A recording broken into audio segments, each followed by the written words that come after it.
Let's go to our first guest of this hour on this, because she's been someone who's been battling on these issues. Baroness Claire Fox is an independent peer and also the director of the Academy of Ideas, and she joins us now. Good afternoon to you, Claire. Good afternoon, Julia. Always good to talk to you. Look, you've been one of the voices of sanity on a lot of these issues. I know it's not the biggest story of the day, this issue, but this is sort of indicative of stuff that is going on a grand scale, of people who, good, nice people doing lovely work, volunteering for the Samaritans in their own time, and then speaking out about their concern for, you know, children, vulnerable children, being told dangerous lies by, you know, campaigning radical groups in their schools. The people who speak out on this, you know, they're the goodies, but we are now in a world where, I mean, so many of our institutions have been totally taken over by this ideology.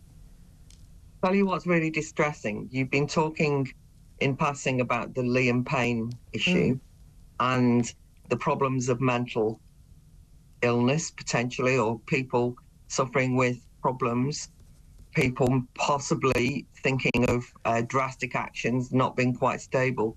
And in our minds, the Samaritans are an absolutely brilliant organisation that, you know, over the years have saved so many lives and so many people's sanity. Yeah. So isn't it really depressing that they've got rid of someone who was doing that valiant job, and that they themselves as an organisation are so preoccupied by this really destructive and regressive ideology, trans ideology, that they would sacrifice somebody who's actually been a genuinely kind, life-saving force, i.e. one of their volunteers, because they don't ideologically fit in. And it does make you worry. He was got rid of because of what he posted on social media. I tell you what, though, when they then say, no, these organisations are very important, like gendered intelligence, you then think, I then start to panic actually about what people are saying on those calls. Yep. Because if they're training up their volunteers to accommodate trans ideological affirmative care to young people, then actually I start to get nervous about the organisation itself. So do I. And I would now question whether I would give money to the charity, because I don't want people to be pushing that ideology. The Cass Review was very, very clear about this. And as our guest mentioned, the Appleby report, very clear as well. The lies that are being told about this and about why this care is so important, it saves children's lives, it doesn't. And we know that the large number of the children who are getting the, you know, this sort of any treatment or hormone therapy or anything, they're actually either gay, they're autistic, they've got other mental health problems, and I mean, again, I just think we are in really worrying territory, and it doesn't seem to matter how many factual reports come out. This is now an industry that just keeps pushing on, and it was bad enough under the Tories, and I am furious with them that they allowed this to happen for 14 years. They talked a good game every now and then. They didn't do anything about it, although Kemi Badenoch was among the best on that, one of the Tory leadership contenders. But under Labour, I think this is going to explode, and it's going to get even worse. But that's the fear. I think as well, you know, one of the things that the Appleby report very importantly noted was that there is a danger that the threat of young people and suicide is used to silence debate. And how often you've been in these situations. And I mean, I know that Hilary Cass, Baroness Cass now, and Wes Streeting have both been told they'll be responsible for the death of children. Yep. But imagine how frightening it is for young people who might well be gender confused, because as you pointed out, they might have had gendered intelligence in telling them they don't know what body they're in. They get into a bit of a turmoil. Certainly at puberty, there's all sorts of confusions going on. And then there are these malign forces telling them that if they're not affirmed, given into that some instinct, or where they sort of think, oh, am I in the wrong body? I'm not quite sure. And they're told, if you're not conceded to by the adults around you, you will be under threat of suicide. Terrifying. That actually starts to become a self-fulfilling prophecy of destabilising young people. So they think, oh yeah, maybe my life won't be worth living if I'm not given what I demand now. the very opposite of what exactly. anyone I mean, when I talk about these groups, people think, oh, they're nice groups. You might say you disagree with them and they're misguided. No, I think these people are criminal. I really do. And I think they really need to be treated as that. And I'm still so appalled that, you know, the health service, civil service, the social service, schools, they are just totally signed up to this insanity, as are most HR departments as well. This stuff has to be rooted out. I mean, absolutely out completely. But there we are. Look, let's move on. I actually wasn't planning to speak to you about that, but your views on all of these things, always so welcome. Let's talk about where we are with taxes, because the Institute of Directors has said they believe that Rachel Reeves' plan to raise the national insurance rate for employers, which we understand is likely to be in the budget, despite this being a clear manifesto breach. They said they wouldn't raise national insurance. They're now saying, oh, well, it was only for workers, it was only for employees, but of course this will fall on employees. They're saying this could be Labour's poll tax. Now, you and I are both old enough to remember the days of the poll tax rights. I got caught up in the poll tax rights by accident at the time, walked right into them. Do you think this is going to be Labour's poll tax? Well, actually, I'm finding it hard to keep up with the number of things that we're told will be Labour's poll tax, because the winter fuel allowance is supposed to be Labour's poll tax. Yeah. I think that what we can say is that the economic policies that the Labour Party are choosing at the moment, and they would say, well, what choice have we got, or what have you, are indeed going to be very unpopular. And what's most galling, and whether it's going to cause, you know, riots on the street like the poll tax is less of the issue than the fact that they feel that they can say, and it really drives me mad on this national insurance tax, oh, well, we're not breaching our manifesto promise because we didn't use that precise wording. Yeah. And it's kind of like the way they're treating the rules in relation to, you know, tickets and cronyism and all the rest of it, when they sort of say we're within the rules, but it's that they're seeing it in the spirit, they're seeing it within the actual wording of the rules, but not the spirit. It's completely ridiculous. We all know that when they say for working people, this rise in tax will have an impact on millions of people, because employers will have to pay it, and they will pass on the payment that they have to make. Of course they will. They'll either not employ so many people, or they will suppress wages, or they'll think, I can't, you know, if as small organisations and places like hospitality, the cost of employees rather, is their main cost. Yeah, and although they'll put it on the prices, which we'll end up paying anyway. So we've got more prices, potentially fewer employees, on less money. And then they say, oh, well, it's not going to affect working people, as though we're idiots. But here's the thing. But what's fascinating is we're told that a number of government departments didn't get their budget finalised ahead of their particular department, ahead of yesterday's deadline, basically, to get the budget numbers to the Office for Budget Responsibility, sort of the independent financial regulator for the government, effectively.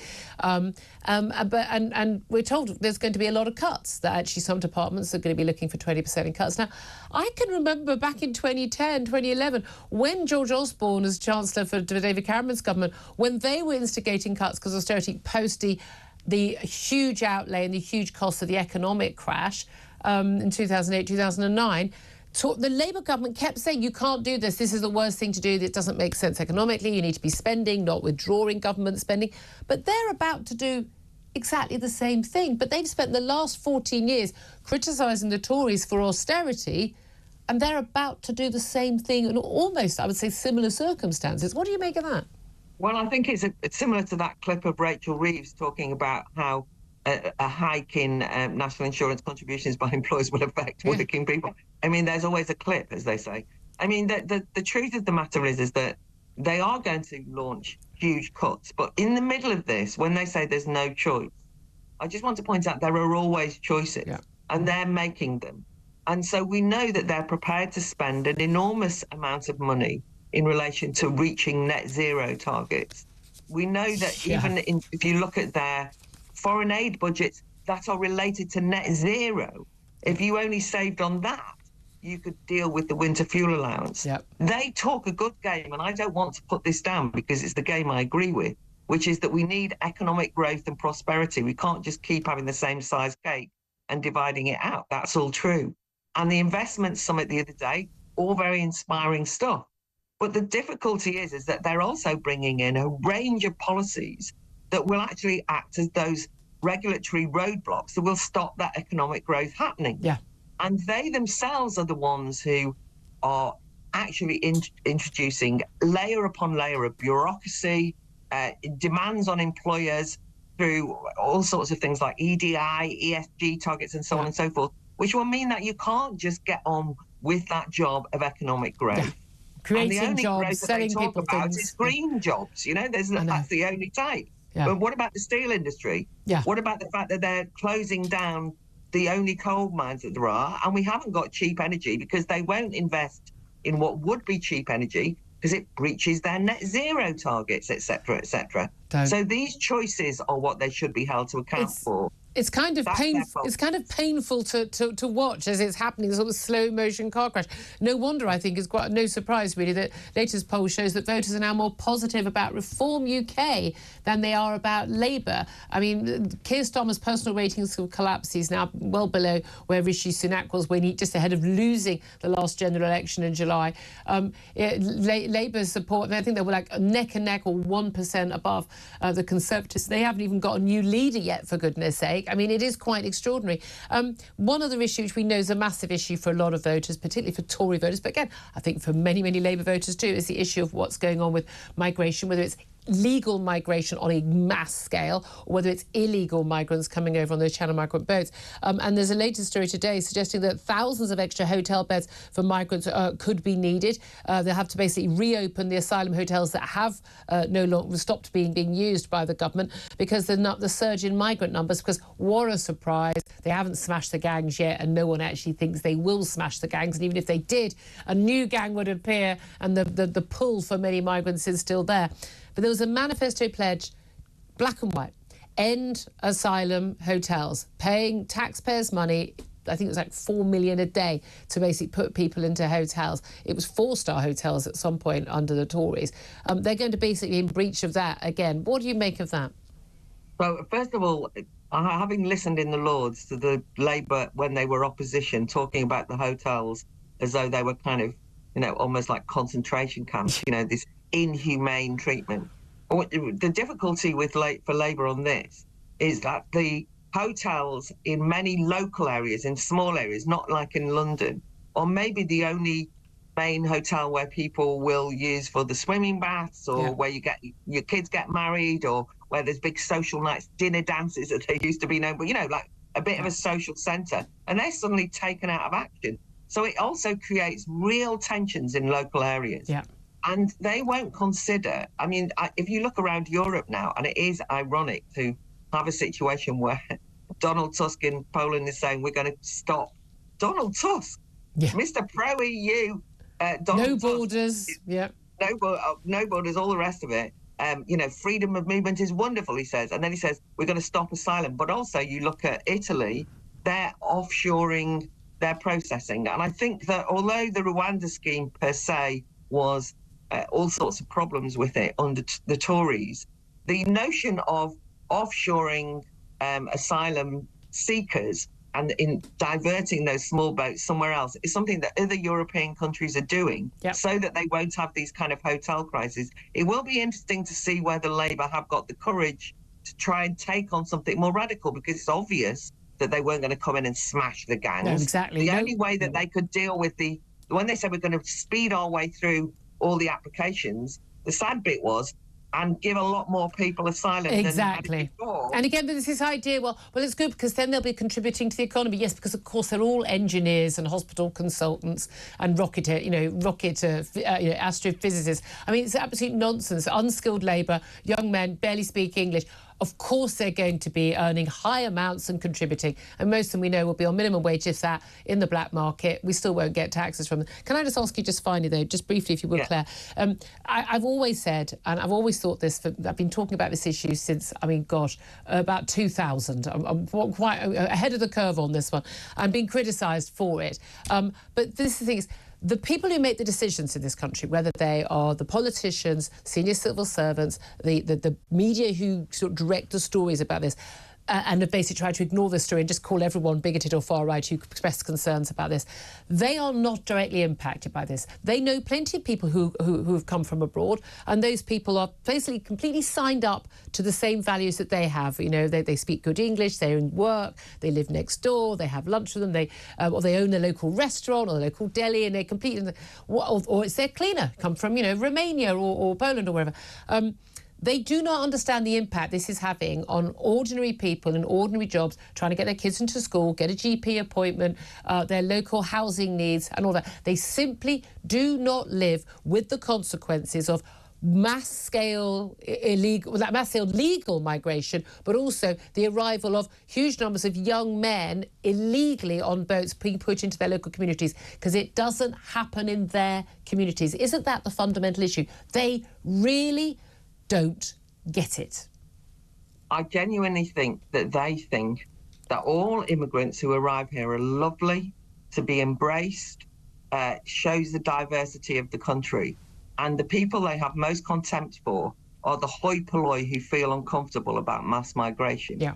And there's something really despicable about that. I'm going to do a plug now, Julia. I hope you don't mind. But we've got the Battle of Ideas this weekend, which you're speaking at. Yeah. But the reason I'm raising it is because they are going to be responsible for stirring up the racial tensions that they spend all their time talking about. Because if you are in a situation where you absolutely refuse to acknowledge the tensions in a local area where people feel that they're having their services squeezed, and then a lot of people being brought in who you don't know whether they're even a security risk or not, who they are, but also just culturally and politically, you just feel as though your views are not being listened to, and yet somehow the migrants, or particularly people who've arrived on the small boats, but as you say, mass migration, are treated as though they're somehow the heroes of the story. Yeah. I don't want people to be racist and anti-migrant. Absolutely.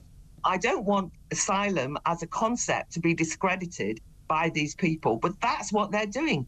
They're stirring up racial tensions in local areas, and these are difficult discussions that we have to have in public. And we've seen what's happened in Europe when people, the mainstream parties, ignore those concerns. I know she's holding a leaflet up again. Battle of Ideas this weekend. I'm allowed to play this because I'm not getting paid for it. But there's lots of debates, lots of conversations taking on Battle of Ideas. You can get your tickets online if you want to go. But that's organised by Baroness Claire Fox there. Thank you very much indeed to her.